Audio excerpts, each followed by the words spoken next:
I smell like so much champagne. What? Yeah, thank you. Keep plugging away. Yep. Is there anyone in there? Is Julie? Yeah. Okay. Sweet. And ready. Okay, welcome everyone here to the Media Center. I am very pleased to be joined by our 2025 JM Eagle LA Championship presented by Plus Pro champion, Ingrid Lindblad. Congratulations on the win, Thank Ingrid. you. Woo, yay. Just talk about some of the emotions of the day. You are a rookie on tour and you just are now a Rolex first time winner. Tell me just all you're feeling right now. I mean, I feel like I was just out there trying to take one hole at a time, and looked at the leaderboard a couple of times, and so I was 3 in front at some point, and I was just telling myself, just keep hitting good golf shots, and felt like I could have made a couple more birdies on the back 9, but nothing really wanted to drop, and I feel like I was just trying to be where you can't see if you're 5 under par or 5 over par. So just trying to stay in the moment and kind of just, show zero emotion, but at sometimes it's kind of hard to show no emotion. All right. I will open it up right away to questions in the room. Who wants to start us off? Bob? As you get done, you're, I'm assuming, aware of where you stand. What was your thought process? Did you think you're going to a playoff? What was running through your mind? When I came in, I kind of came into the scoring and I was like, I just need to take a breather. I feel like there's so much going on. But I kind of, and then I really had to use the bathroom when I was done, because obviously if we're going to go out for a playoff, I was like, okay. So went into the locker room. I think, is her name Sue, the rules official? Sue. So she came with me. She's like, do you want to go out there? I was like, because I didn't really know what was going on 18. So she's like, okay, she has a 10-foot putt for par. And I said, as in match play, you expect your opponent to make the chip, make the putt. You can't just oh, she's going to miss it and I'm going to win the hole. Right. And it was kind of a little bit the same there. I was like, she's going to make it and we're going to go to playoff. And I think that's a better approach to she's going to miss it and I'm going to win. And then when you got in playoff, you get kind of disappointed. So, and then I was like, oh, we won. So obviously, I was expecting her to make the putt because that's what you have to do. She played really well this week too, so I played with her the first 2 days, and she played really well. So I was expecting her to make it. First hole, you hit 3 really good shots, make the putt for birdie. You seem like from then on you maintained your emotions pretty well. As you went to the back 9 and you had the 3-shot lead, and like you said, you're trying to hit good golf shots, but was there any level of frustration when some of those putts weren't dropping on the back 9? On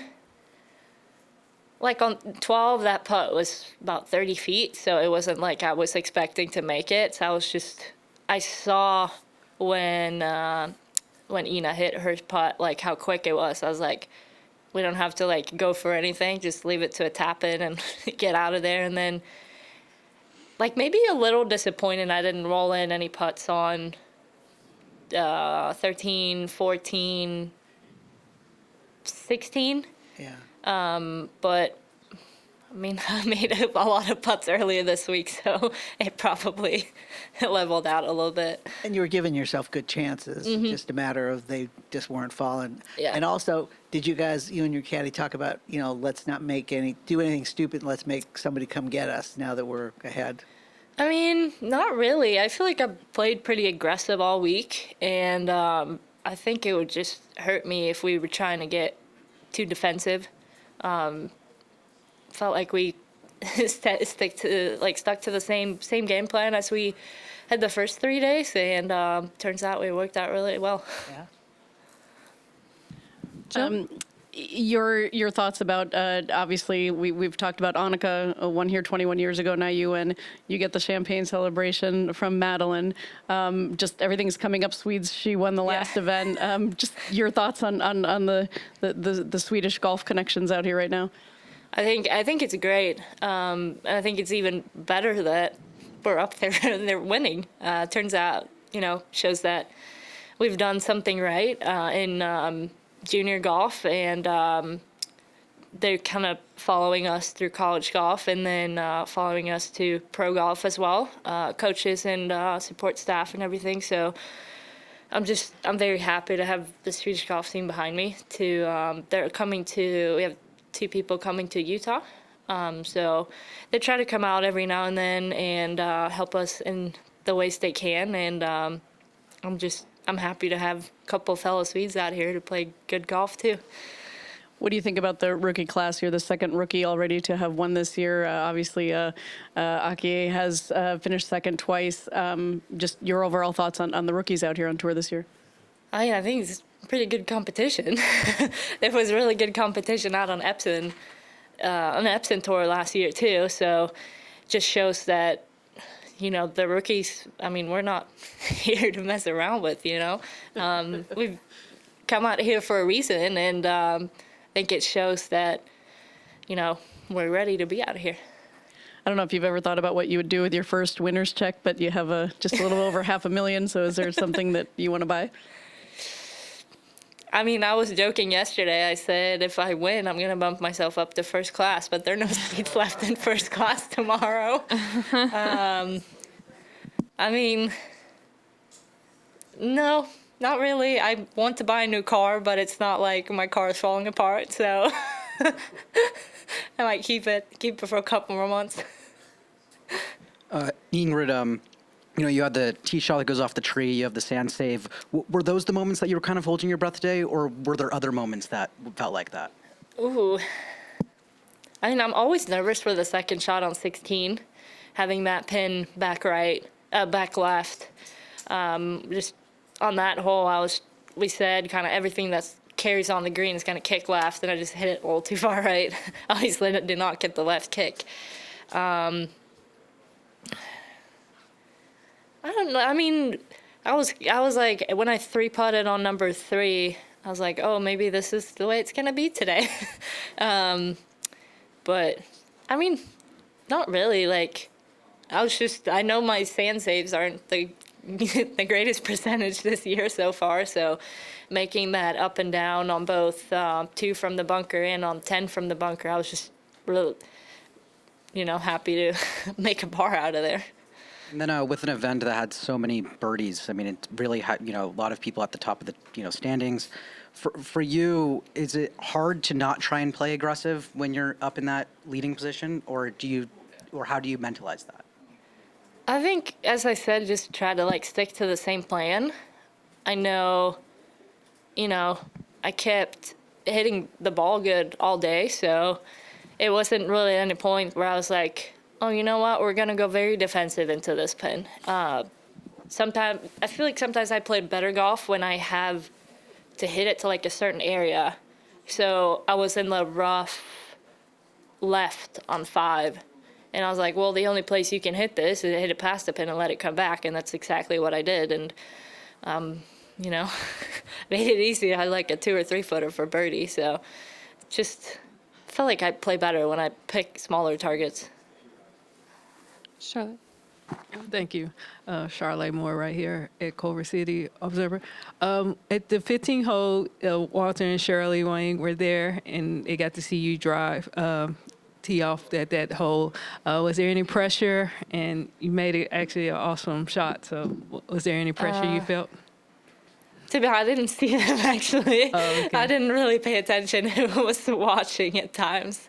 But, when you're out there, you're just trying to hit good golf shots and not, if you hit a bad one, not act up too much about it. So I didn't think about it, actually. Well, that's probably best. You kept your focus. So what assessment far as your game coming from this tournament are you taking with you into the next tournaments and for the rest of the season? I think from this week, I was trying to play pretty aggressive out there. I only hit drivers. I did not hit a single other club off the tee, par fours and par fives and the drivers.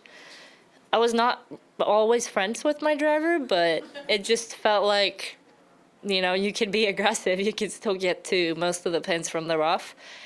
So I do want to work on my driver because I feel like I want to be more confident with it. But I think especially my wedge game and my putting. As I said, like I picked up one thing in Phoenix. I tend to, when it was a left to right putt, I tend to like get up from it, miss it low right. And this week I was just trying to stay more down on the putts. And I think that really helped. And just, I felt very confident on the greens, very confident reading the greens and, with the pace on the greens too. So I would say wedges and putting. Okay. Well, putting was a big challenge for many, except seems like you this week. What far as in your putting, what was like you would credit saying your putting was good this week for?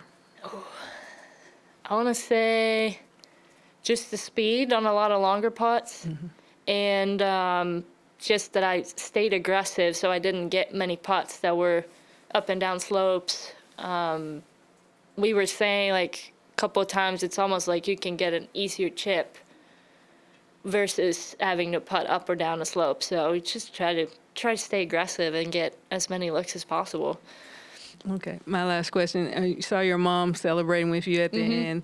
Anything she shared or said to you after you won that you would like to share with us? I mean, she's standing right there. Not really. I mean, they're here to support me, so I feel like even if it's, mom or dad, they're trying to I think they mostly just try to stay away. As you said, I don't know if you were watching all the holes or if you watched someone else out there. You did? Yeah. Yeah, so I didn't see her at all holes, so someone said, I don't know if she's nervous, but she said she's not nervous. Well, congratulations again. Thank you. Thank you. Congratulations. I want to know, as confident as you are and as good as you have been in school, how do you do this so quickly on this tour? Well, I think the Epson toy prepared me a little bit for it.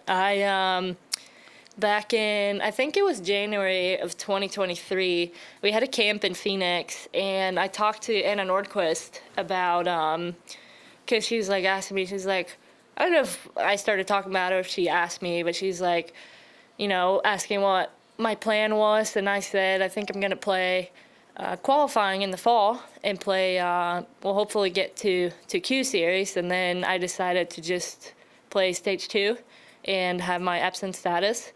And I think that was a really good step after college, so not go straight out here. Trying to get your feet wet a little bit. And I think that was, a good, Epson is competitive. Like, you have to shoot 15 under in 3 rounds to win out there. And 10 or 15 under, and sometimes that's not even enough. So I think that was a good test after college and a good little step on the staircase in between and then obviously come out here. And I think one of our coaches for the Swedish team, he looked at some stats. He was like, all right, people who have come out from Epson tend to do pretty well out here. So I think that was a good preparation to come out here. And yeah. So this is a good preparation for a major immediately. Your Yeah. thoughts on going right to that and like, okay, your confidence got to be incredible now. Yeah, as I said, I just want to get my driver a little straightened out, but obviously feel good about my wedges and my putting going into next week. And I think, obviously, a major, I think it's going to play a little bit longer than out here, especially, it looks like we're getting some rain. So, course is probably going to play longer. And I haven't played Chevron before, but I played, AIG Women's Open and US Women's Open, and they're not short courses. They're going to test you. So it feels good to come off a win here and then go straight out to a major. I've never really done that before. Went straight from one tournament to a major before, so we'll see. Nice. Last thing, I'm assuming that doesn't go home with you, this one. Or can you fit it under the, under the seat on the plane? It would not fit in my suitcase. Exactly. And it would not fit in my golf bag. So that's a great question. A little one, maybe? Maybe a little Yeah, one. can we get a miniature? If there's no more questions, I'll wrap it up. Go ahead. Yep. You had obviously great success as an amateur and won some big events like the Anwa. How much did you lean on that, like maybe today, in terms of controlling your emotions and knowing that you've done that before? I feel like amateur golf was such a long time ago for some reason. But I think playing in a couple big amateur events, like, it sets you up. Like, you have to do some media. You have to, there are people out there watching. We didn't have too many people watching college events, but I think kind of just, like, gradually, like, increasing the pressure. But out there is probably the most pressure I've felt on a golf course before. But I said, just trying to take one hole at a time, and that's all I can do. And how was last night? Were you nervous, or did you think about it much last night, or were you able to kind of relax? And Yeah, it wasn't too bad. I've worn my Whoop all day today, so I'm very curious about what my heart rate has been on the golf course, because I don't think it was very low. and just now that you've won so quickly, do you reassess the goals, or are they still the same as you had when you first started the year? I mean, I said winning wasn't such a crazy goal. And I said that 2 or 3 times maybe to media, and here we are. So maybe I need to put up some more goals. Yeah, Jill, are you gonna wrap us up? Yep. Oh, you're good. You're good. I will wrap up then. Okay. No more U.S. Open qualifier. You said that yesterday. I know. How excited are you to not have to go to the U.S. Open qualifier? When we went out for the trophy presentation, Scotty goes, "Hey, we're not going to Minneapolis." It feels really nice, and now I feel like I have a little, Go ahead. Keep like going. a little more flexibility in my schedule. Maybe I don't have to play exactly everything. If there's one event I don't have to play, I probably don't have to worry too much about it. You're kind of saying that during your rookie season, you're trying to play everything. Just make sure you see all the courses, but now I probably don't feel as much pressure doing that anymore. Right. Sorry, I lied. Jeremy will wrap us up here. All right, I'll wrap it up. So, your win today.